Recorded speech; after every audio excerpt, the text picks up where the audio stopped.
Kenapa tu bang? Aduh, kena kompon lah. Kompon apa tu? Kena parking kereta. Kena kompon parking kereta salah. Bang, bayar cepat-cepat. Kalau lambat nanti kena masuk mahkamah lagi cik. Aku nak pergi bayar tapi jauh ke ni. Setengah jam juga kalau aku nak pergi. Tu setengah jam. Pergi balik. Aduh. Betul lah. Alah, ini kompon PBT kan? Boleh bayar online je bang. Boleh bayar online? Ya, cukai pintu abang dah bayar? Ke pintu? Ke pintu pun bayar lagi. Kalau macam tu abang bayar sekali arung. Tak payah pergi sana. Tak payah, senang je. Okey, kau tolong tunjukkan aja. Okay, senang je abang pergi ke PBT Pay, type ni PBT Pay, abang klik saja, nanti antara muka dia macam ni lah.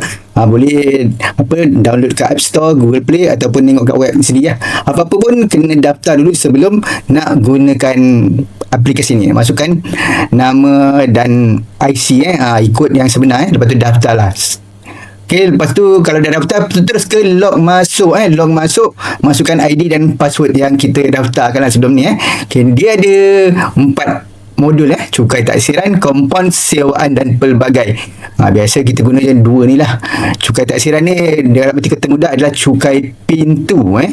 Siapa yang ada rumah memang kena bayar lah cukai pintu yang dikeluarkan 2 kali setahun. Lepas tu kompon lah. Kompon biasa kita parking, kalaupun ada buang sampah ke dan sebagainya lah. Ni biasalah kena kan, sewaan dan juga pelbagai ni jarang kita gunakan, tapi tengoklah PBT Okey, untuk tu buat bayaran kita pergi dekat okey, saya cuba tekan bayar. Kita tekan butang bayar. Nanti kat sini tak ada ni kita semak bil.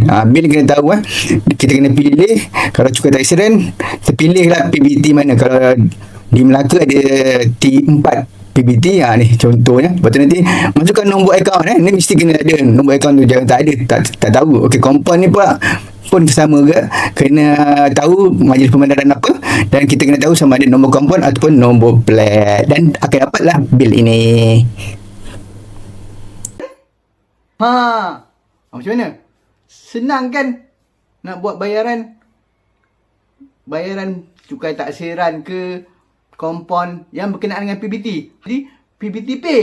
Tak payah nak datang ke PBT tersebut. Kalau kena saman, katakan kalau kena saman dekat luar daripada negeri pun boleh bayar. Yelah, kalau lama-lama boleh kena tindakan mahkamah tau. Jangan lupa, siapa-siapa kena saman ataupun cukai taksiran atau apa-apa yang berkaitan dengan PBT boleh bayar dekat PBT Pay.